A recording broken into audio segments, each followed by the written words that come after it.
Hey everybody, welcome back to our episode of FSI DFS Fantasy NASCAR Picks. I'm your host, Mega31. We have the Charlotte truck race. I didn't get any videos out last week, but it's just my daughter's graduation, and the window was just way too tight. And with the cup one, too, it would have been speculation. So, trucks can be speculation. I'm going to try to get a Xfinity one out. Will also be speculation too, but at least for Cup, we'll have the normal stuff. So another kind of tight window tomorrow at Charlotte. Weather's gonna be great. It's gonna be in the 70s, so I don't have to worry about that. They should have practice and qualifying, no issues. Practice is like 3:30. I think qualifying's at 4:30. So by 5:30 we should have the lineups, and the race starts about 8:30. So about you have to wait a little bit of time just to make sure there's nobody going to the back or anything, and should be able to get content up on the FSI website.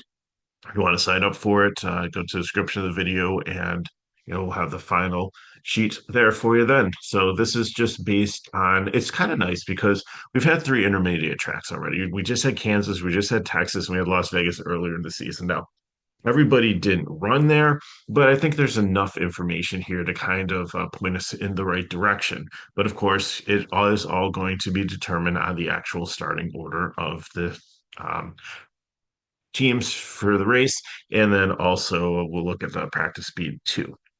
But again, I know some of you like these speculation videos, so just talk about the field and see what we can do to help you win. So I think like Kyle Busch and Corey Heim probably going to be the strongest trucks in the field. That's why they're priced up the way they are. It's not bad because there have been races where Kyle Busch has been 14, 15,000, but I think Corey Haim has established himself as like pretty dominant truck in the truck series here, and driver head and shoulders above a lot of the rest of them. So obviously he's got the highest price tag, and Bush the second. He's in a really good truck. Either one of them. Now Bush hasn't run any intermediates this year, and he hasn't been as dominant as we've seen in the past, where he's just gone out there like Karen Larson has in some of these ones and just absolutely embarrassed the field. But still a strong contention. So my model has him probably getting the pole. If he doesn't qualify good, then he's definitely going to be a decent one to consider there.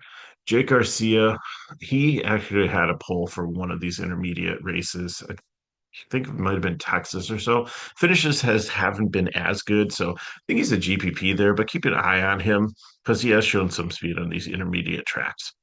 Corey Heim, like I said, third, first, and first. I think definitely probably going to be a prime play if he doesn't start up top, but he's probably going to be a primary dominator. I think I'll probably use Bush more with GPP. I don't think I'll try to squeeze both of them in, but there might be enough value here that you could do it. So we'll have to keep an eye on that for build. Chastain has been dropping down and running in this 44 Nice, eighth in Texas, but really hasn't had a lot of success this year running in the truck series. So it's not like he comes down and completely dominates. So he's someone you always have to keep in mind. So for GPP field, that definitely could be someone to look at. My finishing projection has him as third. It might be a little bit high. So we'll just have to see where he starts. Majeski is another one that could be a dominator here.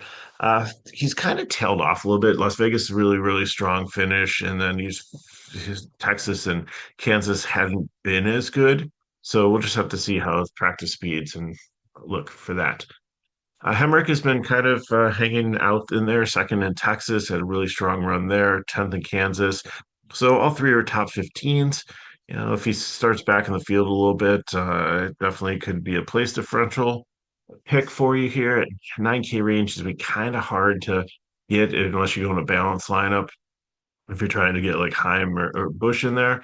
So we'll have to see. Like if Majeski or Hemrick like have a pole, then I think it's a like, different story where they could probably go out there and dominate and rack up those points early. They're looking at one or two dominates. There's only 140, 34 laps here. So Hemrick, I think, is usually kind of a GPP play. Caruth, I think, can be a dominator depending on where he starts. If he starts outside the top five, I don't think I'm going to put a dominating tag on him, but it's usually a solid cash option. Kansas, a little bit of trouble there, but third at Texas, seventh at Las Vegas. Pretty strong truck at 7,100, a great price there.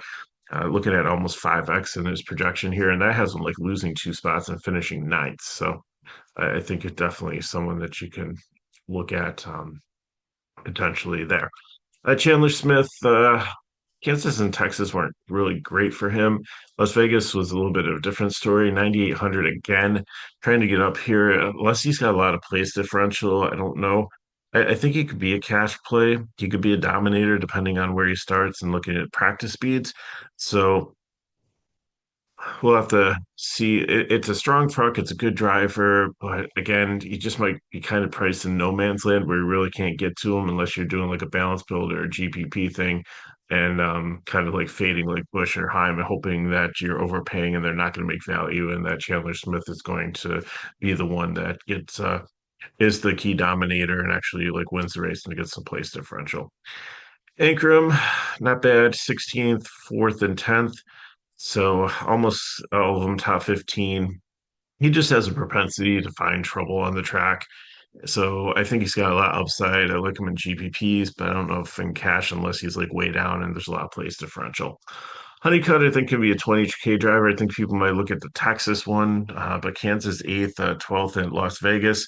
And he's just been solid this season. So my model has him finishing 18th just based on the 32nd place finish in Texas. But I think he's stronger than that. And he potentially could get out there and like lead a little bit too. So he might be an upside dominator. So keep your eye on him. But I think that he's one for a 20K GPP. Rhodes is another solid one. Good returns on these tracks 11th, 6th, and 14th. Have him starting 11th, finishing 8th. So that's a pretty solid day right there. Klingerman is jumping into a truck here in the 75. He ran Xfinity last year. It was very successful, always running in the top 10. And the truck series, it's a decent truck for him. I wouldn't look at the numbers here. It's got him finishing 21st because there's really no data for him in these intermediates, but I wouldn't go for that. I think people might kind of lose him in the field. 77 is not a bad price for him. So I think that if you're playing in the 20K GPP, that he could be another one to consider. Enfinger's been very strong out there. Ninth at Kansas, second in Las Vegas. If you throw out Texas, I think that's I've got him finishing 10th. He doesn't always qualify the best. So, but if he does, then you could consider him as a dominator. So I think he's very versatile, and I think that he's going to be potentially a prime play here. Giovanni, keep an eye on him also. Like fourth at Kansas, 15th at Vegas. Had a little bit of trouble at Texas, so 31st there. But again, it all depends on how he practices and qualifies.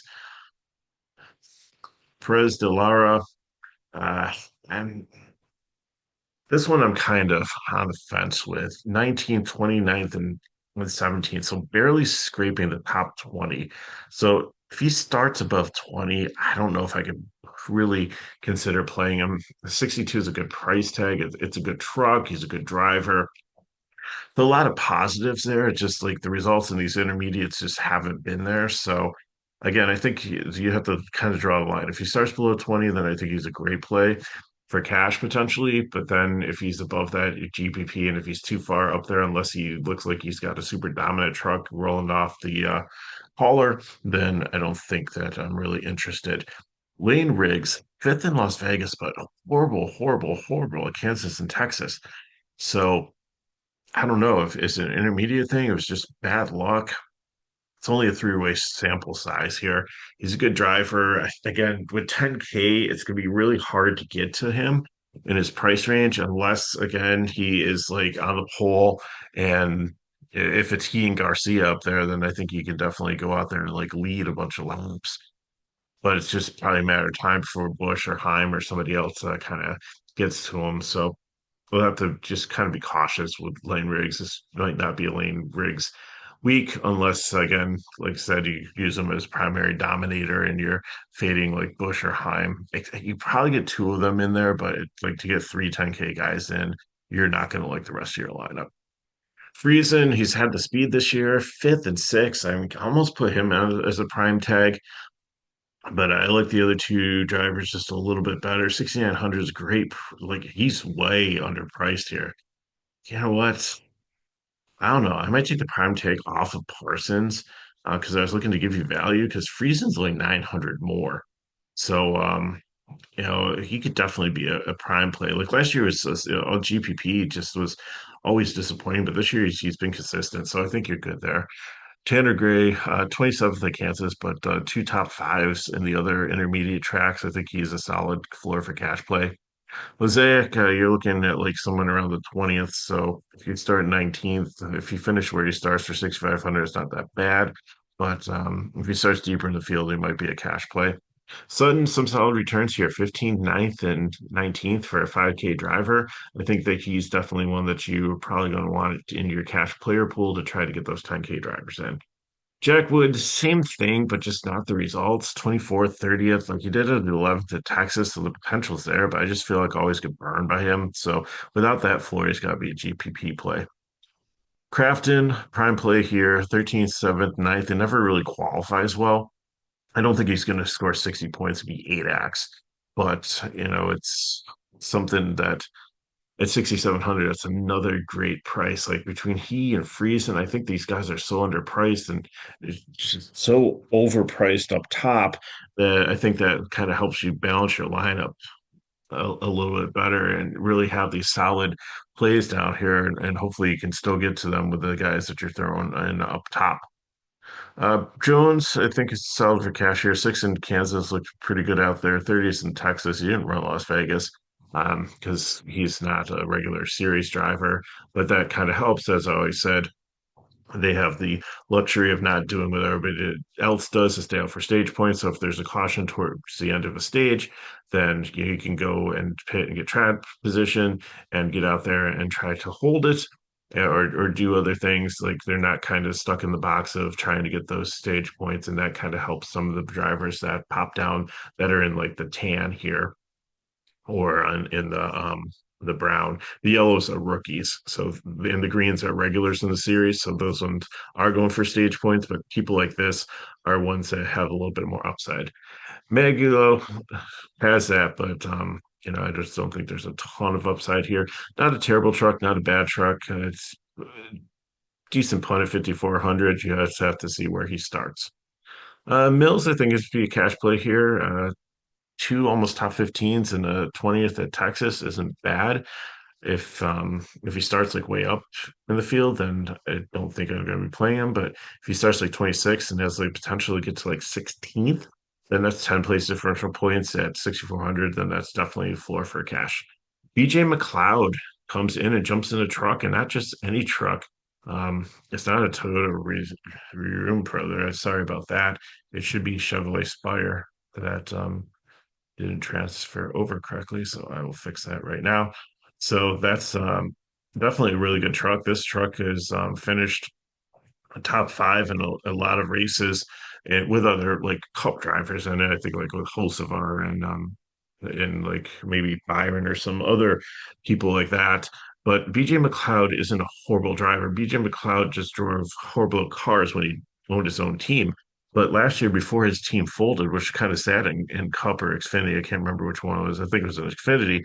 He was actually had like probably the best start to the season. So he's got a lot of experience, and I think if you put him in a pretty good truck, he's got the potential to finish like his career average at Charlotte's like 22nd, so it's not that bad. So see how he does, and in really good equipment, and like I was always dumping on Joe Graff Jr., and then you put him in those Gibbs cars in Xfinity, and he actually did a lot better, and we've seen that with a couple different drivers where you put them in decent equipment and they're average driver and it just like helps them like rise to the occasion. I don't think he's going to win this race. I don't think he's going to be a dominator. I don't think he's going to be a top 10, but I think that he's going to be people are going to look at the 74 and look at BJ McLeod and be like, no way. I think that's a perfect thing for the 20K GPP.